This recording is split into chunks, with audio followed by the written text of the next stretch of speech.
Most law firm owners obsess over revenue, but today's guest built a 30 attorney, 8-figure firm in Miami by obsessing over one number that most owners don't even know, and it's not profit. Welcome to the Lawyer Millionaire Podcast, the show where law firm owners learn to build wealth, scale their firms, and design the life of freedom they deserve. Hosted by Darren Wurz, business and wealth advisor for law firm owners and author of The Lawyer Millionaire, this podcast delivers the strategies and inspiration you need to break free from the grind and become the financial success you envision. Let's dive in.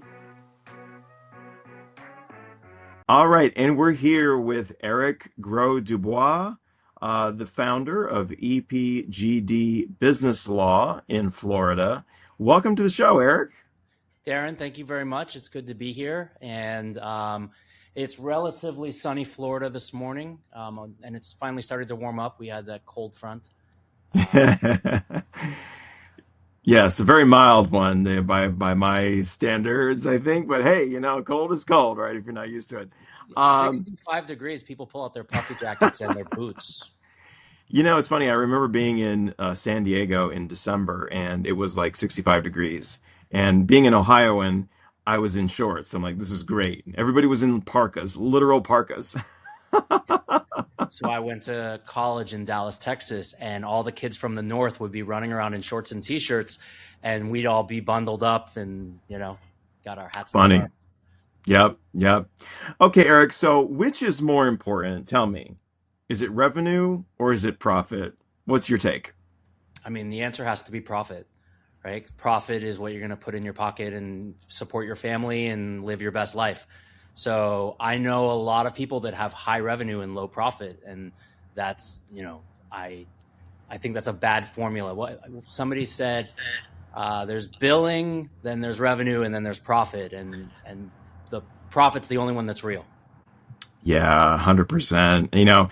And that's such a big topic. We're talking about that all year long, really diving deep into profitability. But before we dive into that too much, tell our audience a little bit about your law firm. How many attorneys do you have? What do you guys focus on? Give us the lay of the land here.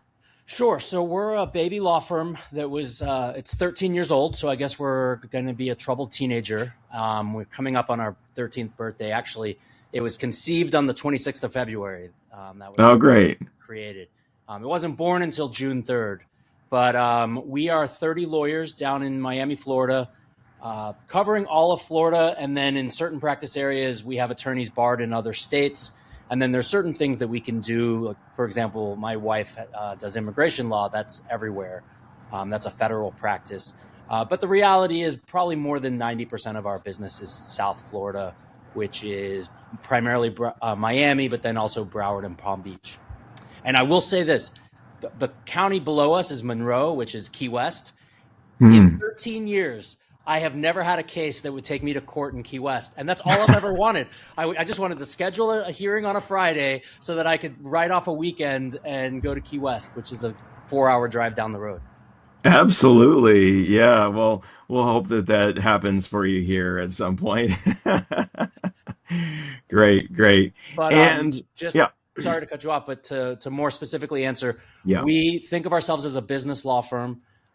We service mostly business owners, and we consider both sides of the coin. So we have the attorneys that do the transactions, that write the contracts, that do the M&A work, and then we have the attorneys that do the litigation, the breach of contract, when things go sideways. And then stuck in the middle, we have an estate planning and asset protection group, a real estate group, and an intellectual property group. And for those, it's both sides of the coin. It's doing the deal, or when the deal goes south, helping with controversy. Yeah, fantastic. So, I mean, you've done a lot in 13 years. You've grown a really incredibly successful firm. To what do you owe that? Like, is that just your own business genius, or what has helped you get there? So I was blessed to have some really good mentors. I have some excellent partners. My partner, Oscar, and I are coming up on our 10th anniversary. And I can say this honestly, we've had 2 disputes, and I wouldn't even call them fights. And both of them were resolved with, okay, I trust you. I don't agree with you, but if you feel more passionately than I do, then I'll go with it. And both times we've respectively apologized to the other person and been like, hey, you were right. I was wrong. Sorry about that. But I did have a business background. I got an MBA, which it's funny. It ended up working out really well for my career, but it was actually just me procrastinating getting a real job and kicking the can down the road one more year.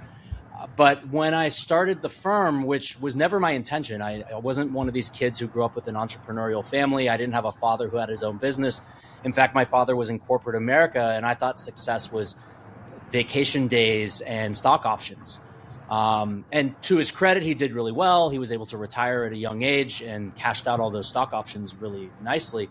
But I never thought that entrepreneurship or business ownership was in my future. It kind of was. I hate to say I didn't have many options. And one of my mentors he said it matter of factly. He said, well, why don't you just start your own law firm? Now, the alternative was it was 2013. I don't know if you guys remember the job market, but the legal job market had not recovered from the Great Recession. And what's really scary, just to do a sidetrack, is I have all these kids that are 2Ls in law school. So they're 23 years old. I'm like, so how old were you in 2009? And scary to find out the answer. So they were 6. But in any case, in 2013, a recruiter literally told me that there were no jobs out there.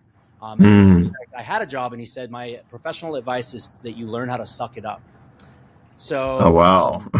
I still see him all the time, so I like to remind him of that story. Yeah. But my mentor said, hey, why don't you start your own law firm? And I have an extra office, and I'll rent it to you. And I always knew 2 things. I always knew what my break-even number was, which in my mind is a monthly number. So, people get bogged down thinking about annualized numbers. That's just fake, right? It's like when you hire an employee, you're not promising them a year's salary. You're promising them a paycheck every 2 weeks. That's it. So I always knew my break-even number from month 1. So month 1, by the way, that break-even number was $5,000. It was like $5,000 to pay my cell phone bill and my mortgage and eat ramen soup. And that's what I needed to stay alive. I don't share what that number is now, but it's much, much, much, much, much higher. But I always knew what that was. So that in the month, when I hit that number, I was like, oh, okay, like, all right. So everything from here on out is profit. My second thing I always knew was never to work from home. I know there's a lot of people out there who work from home. My wife loved COVID. She absolutely loved it. She loved being home the whole time. And I knew that because there are no clients at your kitchen table. My life is out in the world. We don't rely much on internet marketing. And so the majority of our business is word of mouth, and that comes from relationships, and relationships are out in the world. Yeah. I'm sure that there are successful business models where people, there are law firms that are completely remote. All the power to them. I wish them all the best. But for me, I knew that and by the way, during COVID, my partner and I came to the office every day, every single day. Yeah. We were I don't know what it was like in Ohio, but in Florida, we were one of the first. In fact, we never were closed. And I'll tell you why. They somehow said that lawyers are an essential service. So whoever probably a lawyer. But those were the 2 things I always knew. I always knew my break-even number, and I always knew that I needed to get up every day. And if you'll indulge me, I'm sitting there in month 1. This is June 2013, and I had nothing to do. I was sitting at my desk at the office, wearing it might have even been this suit, and my office mate, my landlord, if you so to speak, he's walking by. He's like, "Oh, I didn't know you were here. I'm going out to grab drinks with some friends. Do you want to go?" Had I been at home in my gym shorts, he probably wouldn't have called me. But even if he had, I probably wouldn't have made an excuse. But instead, I was like, "Well, I'm here. I'm not doing anything. I'm dressed like an adult. Let's go." I signed up a client that night. Wow. By small talk with new friends, and somebody's like, "Oh, you're a business lawyer? Can you help me maybe with this?" And I signed up that client, and that was it. Just confirmed what I knew. Now, this is. Oh, go ahead. Sorry. No. I was just going to say, And if my first boss, who I'm still dear friends with, is listening, he sent me down to Florida to open a practice for his firm. And 2.5 years later, I was a fantastic remote employee. And guess how much business development I did? Almost none. Because Yeah. I wasn't doing what you need to do. I was not walking into rooms full of strangers and just having the confidence to walk up to them and be like, "Hey, my name's Eric. What do you do?" Yeah. Yeah. You got to do that. And it's so interesting because I'm seeing this as a recurring theme from so many of the very successful law firm owners that I've spoken with. They will tell you majority of their business comes from referrals, word of mouth, repeat customers. So many people are throwing so much money at digital advertising, and you need to do some of that. That's important, but it's never going to replace the personal connection, and that's so critical. So I'm glad to hear you say that. That's really interesting. So I was talking about this morning with actually one of my coaches, and he specializes in sales and marketing coaching. And he said that for the first 20 years, all he did was word of mouth, right? And that recently he's been pivoting because I have the numbers actually written down on my desk for some reason. He said he spent $8,000 on digital marketing, got 240 leads, and each lead could be in his business $100,000. I'm sorry, each client that he closes could be $100,000. So if he signs up 20 of them, 20 out of 240, that's a fantastic return on investment. Now, the flip of that is I will never stop the relationship marketing, which is what I like to think of it as. And maybe you could do both, right? Yeah. Where you could do the digital marketing to get the leads, but then once you get those leads, you can nurture those into actual relationships. Sure. To get the repeat business and the word of mouth business. Absolutely. Yeah. But it's just interesting to see that as a common theme among some of the very successful law firms like yours. I want to dig a little bit more into that break-even number. How do you use that in decision making? Like practically on an ongoing basis. What does that look like for you? Sure. Okay. So first, I start with my framework. So my framework is I want to hire attorneys to work at the firm, right? And I want to pay them based on a rule of 3. So it's a third to the attorney, a third to the overhead, and a third to the profit. Now, that's obviously the goal. The North Star is 30%. Yeah. And so let's just use round numbers. I hire the attorney for $100,000. I tell him, listen, in order to justify your salary, you need to bring in $300,000. Now, we can do hourly rates, and I can tell you how many hours that is. I know that a lot of law firms are worked on hours, but let's not kid ourselves. It's hours times hourly rate. Hopefully equals billing, then times collection percentage equals revenue. And then what I try to, okay, so that's the profit center part of the firm. Then the cost center part of the firm, I try to keep my costs to less than a third, or I should say less than half of whatever I'm paying the attorneys. So if the attorneys are getting paid $100,000, then my staff needs to be getting paid $50,000. And then if you do the math, the attorneys bring in 3 times. Hopefully the math adds up, and and by the way, you're never going to get it right. Sometimes you're over, and this is actually something that happened to us. We were overstaffed, but for the first time, all the attorneys were happy, right? We had too many paralegals, but for the first time, they weren't complaining about the paralegals. Right? I bet they weren't, yeah. We either cut back on paralegals or we grew attorneys, and then all of a sudden we were profitable again, but then the attorneys kept complaining about not having enough staff. So it's always, this balancing act. But going back to that break-even number, so that break-even number, really what it is, it's all your overhead. And then in that number, I break out attorney salary. So I treat that as a separate category within all my overhead, because all the rest of the overhead is costs, rent, internet, Westlaw, marketing, all the things we pay for. All the people that work here that don't bill, receptionist, office manager, collections person, marketing person, they don't bill.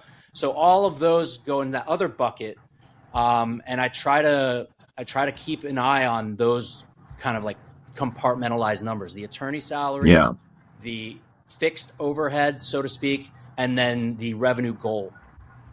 Okay, makes sense. Now, ever since you've been tracking this break-even number, you've you've been above it. It's been great, right? There's been no I missed it problems. one time.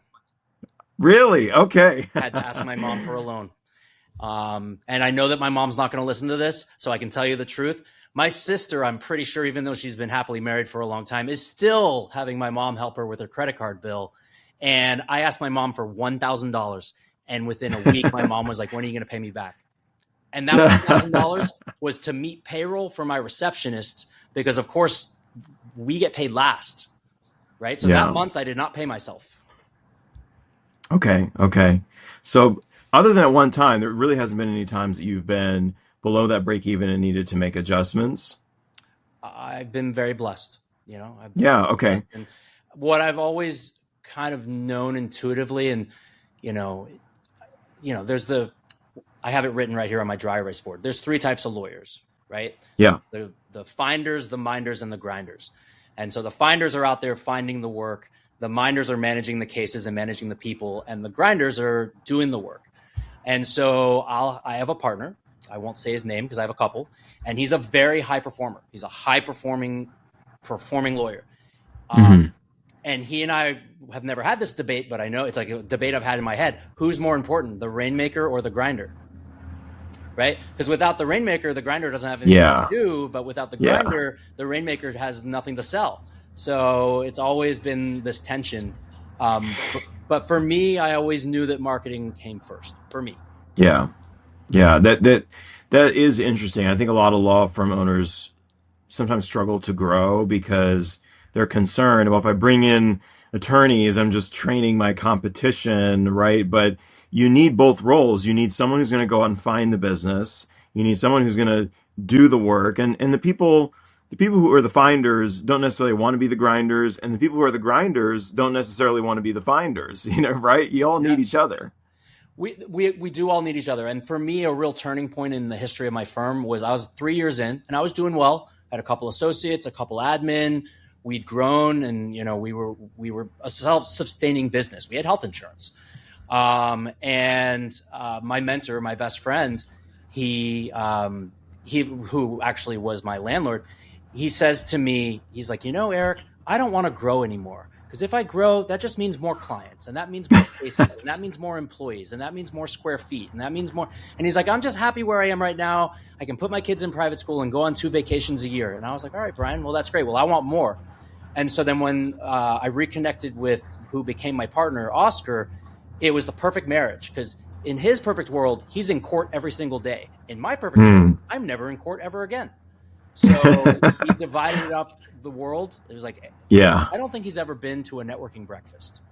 I go to 2 a week. There you go. Yep. You need those people that complement each other. Yeah. In this break-even framework, is it, I'm assuming it's not, and tell me how you use it. It's not probably just backwards looking, but I assume you're also kind of forecasting. How does that look for you? How do you do that? So, I'm an hourly billing model. It's not a feast or famine type law firm where we're waiting on big contingency hits. We bill hourly. So it's actually pretty easy to create a prediction model based on how many attorneys, what their salaries are, what their individual goals are. Because remember, the goals are tied to the salaries, right? So if I hire 10 people at $100,000 each a year, obviously, then that means that's $1 million of payroll for those 10 attorneys. And then I tell them they need to bill 3 times that. So I always look at billing as forward looking and collections as backward looking. And it's always funny because everyone always goes on vacation in December. So I feel the pain, revenue dips because they don't bill as much in January and February. But then by March and April, our revenue is fantastic because they all came back rested from their vacation. And they were grinding in January and February.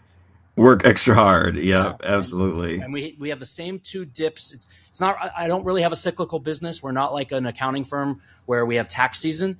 Because quite frankly, people set up companies and sue each other all year round. But it's more tied to when do my attorneys go on vacation.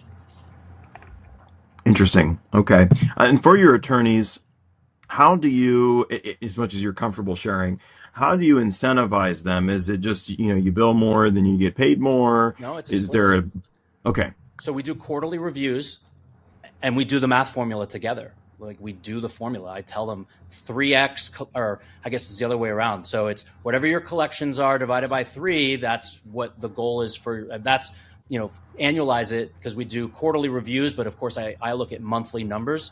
So a quarter is 3 months, and then we can annualize any number. But then, so what I'll say is I'll say to this person, okay, here, I got my calculator.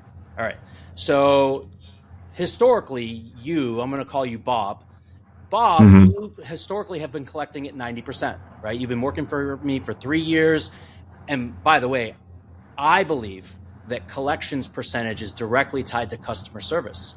So you take 2 lawyers, identical law degrees, identical law school, whatever, and pay them the same amount. The one who has the higher collection percentage is because they are better at updating their clients. They're better at because even though we're a business law firm, it's still a people business. People decide when they want to pay their bills. I mean, I know how it is. True. So in any case, so I'd say $100,000. Oops, here we go. 100,000. Multiply that by 3, because we're working on the rule of 3. That's 300,000. Now you, Bob, you have a 90% historical collection percentage. So we're going to divide that by 0.9. All right, that's $333,000 a year in raw billing. That's your billing goal. You are billing at $300 an hour. So that is 1,111 hours is your billing goal. Now, I don't think in hours, because we all know that hours are a fake construct, because I could spend an hour doing pro bono work, an hour watching a CLE, an hour billing for a client that never pays their bills, or an hour billing for an amazing client that always pays their bills. Like, which one of those hours is the more valuable hour? No, I'm not talking about hobbies. Like, my father used to pick weeds because I think he liked it. He was more than successful enough to hire a guy to pick weeds, but he liked going out in the yard with the dog and throw the tennis ball and pick weeds. All right, so back to my number, 333,000. Now I'll divide that by 12. That's 27,700. Okay, so I want to make that in a quarter. That's 83,000 a quarter. So I say to Bob, I go, okay, Bob, I'm paying you 100,000. So your floor goal, your goal to keep your job, is to have raw billing of 83,000 at 90% collection over the next quarter. And I write that on a piece of paper. And then I say, all right, Bob, would you like to get a $10,000 raise? So I go 110,000 times 3 divided by 0.9. By the way, the 0.9, what if Bob increases to 0.95 because Bob does better customer service? And what we found in real life is you're either at 95% and all your clients love you, or you're at 70%. There are very few people that are at like 82 or 89. It's either high customer service or low customer service. And it's really hard, by the way, to talk to lawyers who've been told their whole life how smart they are, that they're in the sales business. Oh yeah. You're a lawyer now, you're in sales. No, I'm not. I didn't go to law school for sales. I'm like, yeah, think about it. You got to sell your partner, sell your coworkers, sell your client, sell your judge, sell your opposing counsel. You're in sales all day long, but they don't 100% that way. All right. So now going back to my numbers, I say to Bob, I go, all right, Bob, it was $27,000 to keep your job. It's $30,000 to get a $10,000 raise. That's $30,000 a month. So times 3. So that's 91,000. So at the next quarterly review, 90 days from now, hopefully you get to keep your job, but more hopefully you hit your goal, and I'll put it in writing right now, and we're going to sign it, and we're going to scan it and put it in your file. And then at your review, because we do quarterly reviews, I'll pull it up and say, all right, Bob, let's look at the numbers. And I'm like, whoa, Bob, you did great. Your collection percentage went up and you passed your billing goal. Here's a $10,000 raise. Now let's set the next goal to get to 120. Okay. And so I've had a lot of attorneys on our team who have had 4 raises a year consistently. Now, what happens in real life is they plateau at the point where they don't want to, like, where their work-life balance kind of like matches capacity, which then they say, well, Eric, I'm at, just use round numbers, I'm at 180,000, but I don't really want to work any harder than this. Like, this is about as much grinding as I can do. So how else can I make money? And that's what we're talking about, originations and origination bonuses. We pay 20% on anything that they bring in. So go join the Rotary Club or the Toastmasters or the PTA or whatever, the church group, and start bringing in work. Yeah, absolutely. Well, thank you. Thank you for giving us that kind of insider's view into how you handle the numbers. That's very, very helpful. If I can just add to that real quick, the most important thing is you have to know how to evaluate and measure the performance of your team. And I'm Yeah, saying that because I know a lot of lawyers who don't have a system to measure their performance, right? And if you're just using hours, but if the hours don't correlate to revenue, or, yeah, I know people that work in flat fee industries, a lot of immigration lawyers, estate planning lawyers. And even though we do a lot of flat fees for our estate planning, we still make them bill hours. Even though, let me be clear, I judge them based on revenue, not on hours. So at the end of the day, yeah. whether it's you did three $10,000 flat fees this month, or you billed 100 hours at $300 an hour this month, I'll compare apples to apples by looking at the revenue collection.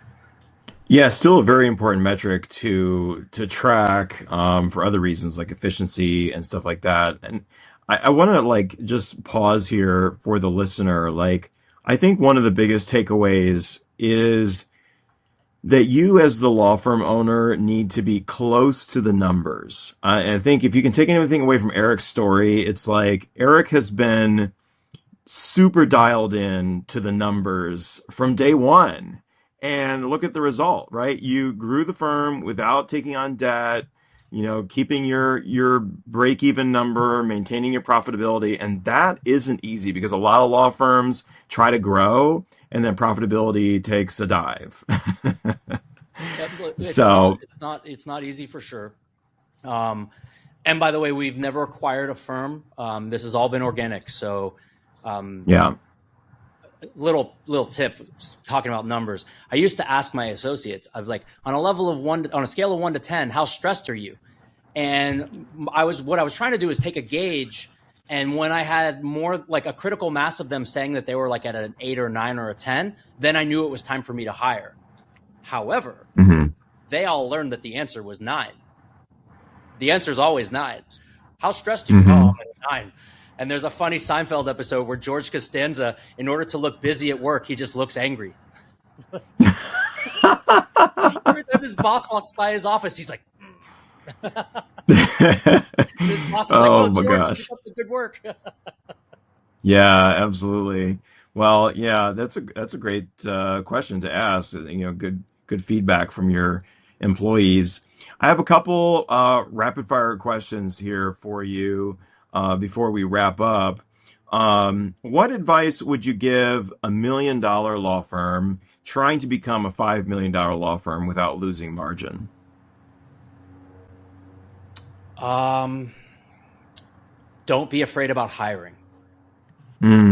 Okay. It's interesting you say that. I think you can run a $5 million law firm the same way you run a $1 million law firm. In fact, I'll tell you that after 5, I think that's where you need to start going outside and getting help. You might need a coach. You might need a fractional CFO. You might need somebody else. You might need to bring on a partner just because of all the responsibility that's on your shoulders. So I think you can get to 5 all by yourself if you're a solo, obviously building a team. And we haven't really touched on that. The key is the team. Yeah. If you want to be a one-man shop, that's congratulations. You and a virtual assistant can probably get to $750 a year, but then you're going to burn out and your wife's going to divorce you.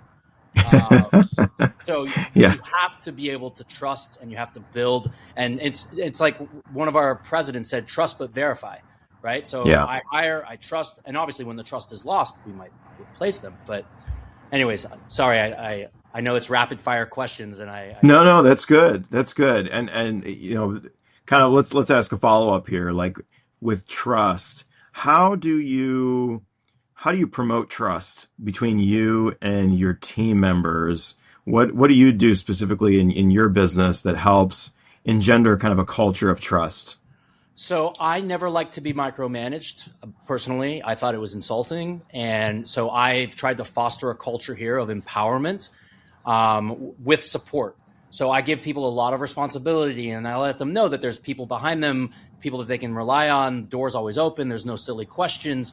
But with that comes great responsibility, right? And so the responsibility is to do your job ethically and to the best of your ability. And you're not going to be perfect, and you're not going to be perfect at hiring. You're not going to be perfect at training. You're not going to be perfect at promoting. And there's a great Simon Sinek video. Was it Trust and Performance? And if you guys go out and watch it, it's on YouTube. He says the worst person on the team is the toxic high performer, because they keep getting promoted because their numbers are good, but they are bad for the office culture. And I've had to make some really hard decisions where you fire an otherwise, on paper, profitable person because of their negative influence on the rest of the team. Wow. Yeah. Okay. We'll find that video and we'll put it in the show notes for everybody. Eric, what, in your opinion, is the biggest waste of money in law firms these days? Oh, that's a great question. Well, biggest waste of money is turnover with lawyers. Okay, tell us about that. Losing a lawyer, how many clients are they going to take? How many clients are going to be disillusioned? You get that email, I don't want to be billed for somebody else to get up to speed on my file. So hiring the wrong people can have, but it's by far the most expensive thing. It's funny. I was quibbling over the cost of a pen, right? Were we spending $2.40 or $2.50? But then I realized that I have a $130,000 lawyer who's not doing his job. Like, which one should I be spending my energy on? The $1,000 a year I'm going to save on pens, or the $130,000? Not to mention, so that person, if I'm paying them $130, they're supposed to bring in $390, right? That's opportunity cost. Right. And so, again, nobody's perfect. We actually created a third step to our hiring process where we have to take them out for a beer.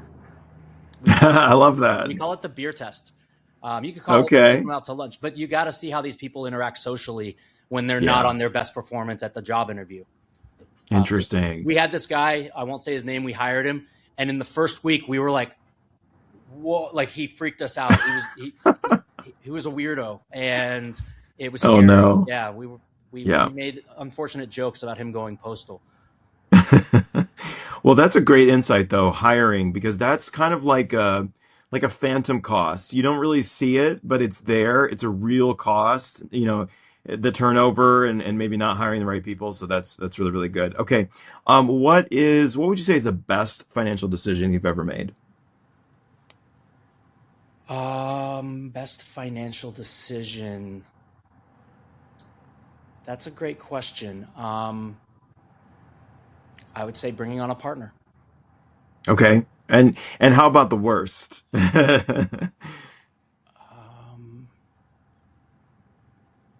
I guess I'd have to go back to when we hire the wrong people, but yeah, I don't choose to live with regrets. Absolutely. We actually have a management philosophy of making lots of mistakes, because it means that we're open to acknowledging our mistakes and trying something new and trying things in the first place, right? We're not a type of firm that's doing something just because that's the way it's always been done. We don't believe in that. There's a famous story that Carlos, my sales coach, used to tell about during World War II, the British Army was trying to figure out why they were shooting so many less artillery shells than the American Army. And so the American Army guy says, okay, can you show me your process? And the guy goes through this whole elaborate process. And one of the steps was he had to step 2 steps to the left. And the American guy says, why are you doing that? And he goes, I don't know. That's the way we did it. That's the way we were taught. Turns out they were doing it that way because that's when they used to have to step around the horse. They were just doing it that way. Oh my goodness. So Oscar and I, listen, we've made a lot of mistakes, and we're quick to acknowledge them. I can remember, without comparing apples to apples, which I highly recommend all of you out there who have health insurance, go to a broker. There are brokers for health insurance, and they can show you like a spreadsheet with like 10 different options, and you can see the actual costs based on your overhead and your payroll and whatever. I didn't know that. And so we switched to the most expensive PEO without really knowing it. Now, they had all the bells and whistles, and they did a fantastic sales presentation, and the girl was really beautiful. Yeah. But a year later, we were like, hey, let's look at the numbers. When we just made that change, we saved $350,000 in the next year by switching from one PEO to another one. So be aware Okay. that there's a lot of brokers out there for a lot of different services. That's a great one. Thank you for that. Yeah, and we're actually talking about that in our upcoming masterclass is negotiating your expenses and shopping them. I mean, so often we kind of let these things go without really digging in and examining the alternatives. And you can really save yourself a lot of money. Okay, last question, Eric. What book are you reading right now that you're really excited about? Can I tell you the nerd book first? Sure. All right, so it's not even a book. Well, first of all, I just discovered YouTube. I know that sounds really weird, but I went down a rabbit hole of people talking about, and it's almost like fan fiction of Game of Thrones. Like, Oh, okay. and Nice. they talk for hours. They talk for hours. But I am reading a history of ancient China. So I'm on the Interesting. spring and autumn era, which is like 700 BC. It's crazy. But the book I'm reading that I'm excited about is Unreasonable Hospitality. Okay, yeah, yeah. A lot of people are excited about that book lately. Because we are all in the customer service business. Again, it's like Hmm. I've got to say to these lawyers, I know you're really, really smart, but if I can give a fair warning, and thank you for not asking me about AI. AI is going to change all of our jobs, and that's great. Yeah. Just like every other technological transformation since the wheel, by the way. Like the wheel put a whole lot of people that just carried things out of a job. The car put a lot of people making horseshoes out of a job. The computer put a lot of typewriter people out of a job, right? And so on and so forth. So what's going to be the differentiator now more than ever is going to be human touch. Yeah. And by the way, Yeah, I agree with that. your client, your opposing counsel, and the judge are all using AI. That's great, and you should too. But what's your bedside manner? Yep. That know, like, and trust factor, that's going to be even more important. One of Yeah, my I favorite agree with things. you. Yeah. Well, Eric, it's been great chatting with you. Anything else you want to leave with our audience, or you can tell our audience where they can go to learn more about you? Sure. So the firm is in Miami, Florida. It's EPGD Attorneys at Law.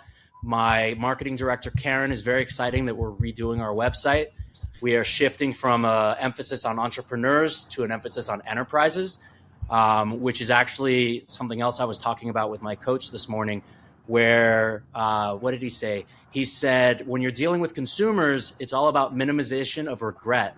When you're dealing with enterprises, it's minimization of blame, which was a whole philosophical thing for me to wrap my head around. Interesting. Very cool. All right, Eric. Well, thanks again for being on the show today. It's been great chatting with you. Thank you. Thank you, Darren. A huge thank you to Eric Gros-Dubois for joining us today. You can find Eric and his team at epgdlaw.com. And all the links and resources mentioned, including the book Unreasonable Hospitality, are in the show notes. This conversation is one that I wish I could hand every law firm owner I meet, because Eric just laid out the financial operating system behind a firm that has grown from one guy in a borrowed office to 30 attorneys with no outside debt and no acquisitions. That's amazing. Knowing your break-even number isn't just an accounting exercise. It can be the lens through which every hiring decision, every expense, every growth move gets evaluated. That discipline is what separates law firm owners who build wealth from those who just keep busy. And here at The Lawyer Millionaire, this is exactly the conversation, the type of conversation that we live for. Because profit isn't a happy accident. It's a system. And that's what we're talking about all year long.